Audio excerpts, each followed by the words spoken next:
Eh bien, bonjour à tous. Aujourd'hui, je vais vous présenter donc ma stratégie de professionnalisation qui s'oriente donc vers le secteur CAP. Le secteur CAP, quel est-il? C'est les clubs amateurs et professionnels. Bien, en quelques chiffres, qu'est-ce que c'est?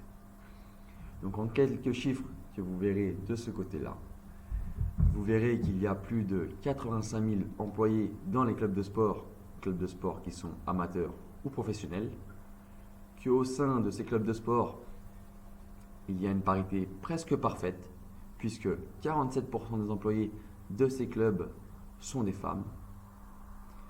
L'employé de club, il faut savoir qu'il est plutôt jeune, puisque 75% d'entre eux ont moins de 45 ans et 20% d'entre eux sont même en dessous des 25 ans. Maintenant, le sous-secteur du futsal. Le sous-secteur du futsal qui est un sport que j'aime, puisque je le pratique déjà depuis 5 ans. Ce sport est en constante augmentation en termes de licenciés depuis 2014. Aujourd'hui, il compte plus de 30 000 licenciés post-Covid. Notre région, la belle région de l'Auvergne-Rhône-Alpes, est la troisième région en nombre de licenciés avec 3 000 licenciés. Mais si nous regardons plus précisément, le Rhône pourrait être compris comme la quatrième région puisqu'elle représente 2 500 licenciés. Nous savons que ce sport est un sport tendance puisqu'il a des attraits qui vont très bien avec notre génération. Il est rapide, il est intense et il y a donc peu de sensations de lassitude. C'est donc un sport, vous le comprendrez, qui est plutôt spectaculaire puisque l'on va d'un but à l'autre. L'AFF l'a bien compris et a surtout bien compris que c'était un sport qui avait beaucoup de potentiel puisqu'il s'est associé avec les deux grands leaders du foot indoor. Le foot indoor qui est un sport qui se rapproche énormément du futsal. Côté sportif maintenant, il faut savoir qu'en 2018, post-Coupe du Monde football, il y a eu la création d'un pôle France futsal à Lyon. C'est le seul et le premier en France donc. Il faut savoir aussi que cet été, il y a du changement aussi au niveau de la sélection A de l'équipe de France, puisque le directeur du pôle France futsal, qui est Raphaël Reynaud, est passé sélectionneur A de l'équipe de France de futsal. Il a remplacé donc Pierre Jacqui, qui était en place à ce poste depuis la création de cette équipe de France en 1998. C'est un sport donc amateur.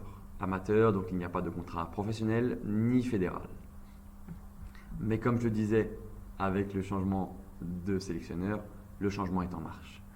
Puisque l'ADNCG a commencé à valider ou non les budgets des clubs de D1 de futsal afin de savoir s'ils étaient capables d'accueillir les contrats fédéraux au sein de leur club. Passons donc maintenant plus précisément à ce que je voudrais faire.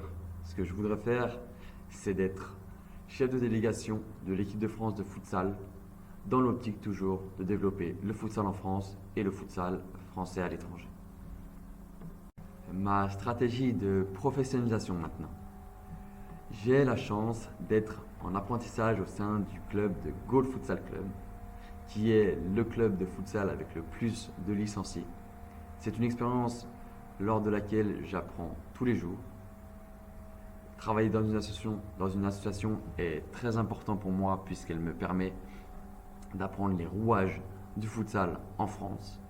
Mais je sens bien que pour atteindre mes objectifs et pour me différencier et démarquer de la concurrence, je vais devoir apporter de nouvelles compétences que je n'acquiers pas au sein du Gaulle Futsal Club ou en cours, des compétences que je pourrais aller chercher dans une entreprise qui est novatrice, qui est en contact avec les jeunes et qui aborde des sujets qui sont très en accord avec les problématiques de développement aujourd'hui.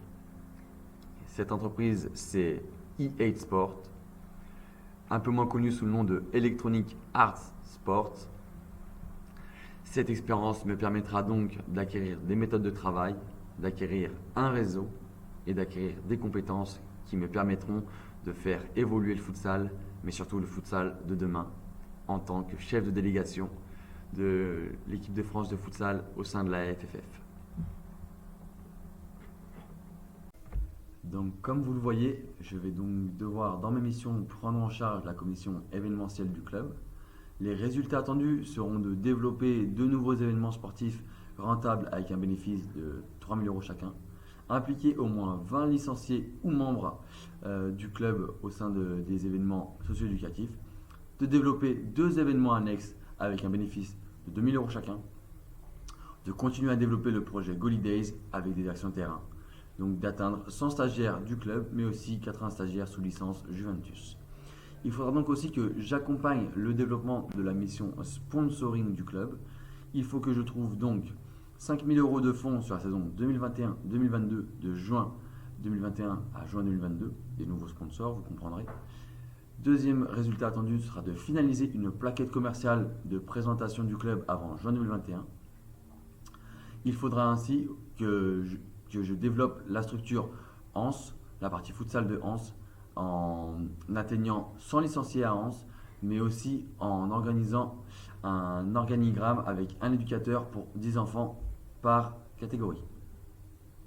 Les apports de cet apprentissage, ils m'auront servi donc à m'implanter dans mon milieu, à gagner en connaissance de mon secteur, mais surtout de gagner en compétences.